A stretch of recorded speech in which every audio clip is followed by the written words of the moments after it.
Si McCoy patuloy na humahanap ng tiyempo para maipasok ng bahay si Jerome.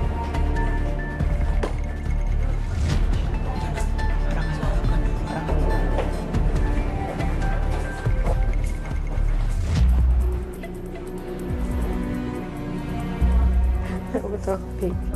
First to 3. Okay, ready, go. Ako lang po, bilang isang kaibigan, ay handa pong tumulong para sa kanya at maging part sa ikakasaya niya po. Gusto mo ba yon para sa kanya? Hindi ko po masabi, kuya, kasi wala pong idea sa nararamdaman niya. Kaya pala, Wala pong karapatan para magsalita na or mag-decide para sa kanya na tutuloy ba niya or hindi. Nasa kanya naman po yun.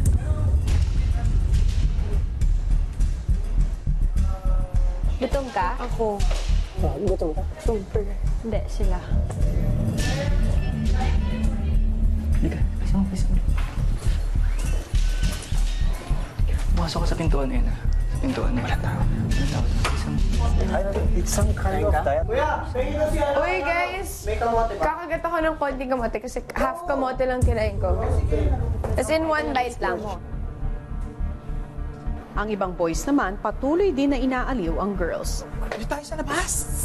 Mahirap magtago. Buti na lang din talaga magaling sila Kuya Nonong tsaka si Nico, si Deo. Nadala nila doon sa labas. We're gonna sit here then. Pero nasa si Makoy? Nasa CR. Oh. Ang layo ng difference ng greens. Pagka 3 seconds, punta ka na, takbo ka na. Penge! Mahirap yan. Bilis naman natin. Kumbo ka lang. Sarado mo. Sarado ka. Okay. Balak nga po namin dadalhin muna dun sa shower room. Doon muna mag-stay. Pagka may pagkakataon, dadalhin na sa boys room po.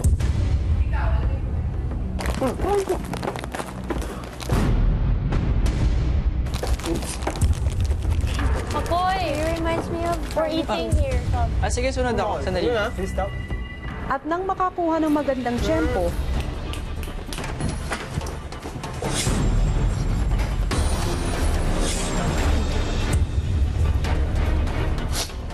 Tapos, Wala na lagi siya. Tara, dyan. Dito.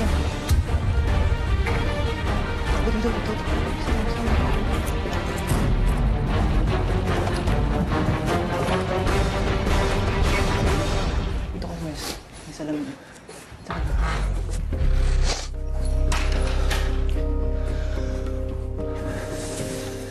nang naipasok na si Jerome sa kwarto, bumalik na si McCoy sa mga kasama. Parang kunyari. 7 times. Okay ka lang? Kate? Ang kate? Makoy, daan-daan ka lang sa paghulog kay Elisa. Gusto mo? Baka nakatingin kasi kay Elise, kaya ganyan. Si McCoy binalikan muna ang kanilang tinatagong bisita. Sadya ka lang kasi may salamin eh. Ano ginagawa nila? Ba't di pa natutulog? Ito pinapunta ko doon. Basta bubuksan namin to. Pag bumukas, pag sarado. Hindi, no? Di pinapalakyan, ano? Hindi nakalak to. Wala kang gusto. Tubig ka na. Pagkain. Alam mo na ano gusto ko. Ha? Wala. Pasimple na lang muna siyang nagbantay sa labas ng kwarto. Nakakapagod, kuya. Pero medyo masaya. Sana po makatulong sa kanya yung task. Kasi po, para din po kay Elise naman po para lumuwag niya yung loob niya, malaman niya yung side ni Jerome at may explain niya yung side niya para magkaroon na ng closure sa kanilang dalawa, kuya. Doon po malalaman kung titigil na yung isang tao sa nararamdaman niya or sa effort. Ganun po ka-importante yung closure. Si Nico dinalaw din si Jerome. Alam na kita sa'yo. Wala. Balik ako mamaya. Sige lang bro, doon lang kayo. Okay lang, sige. Hi mga kapamilya! Be updated with the Pinoy Big Brother housemates by clicking the subscribe button and watch all the latest videos by clicking the I button above.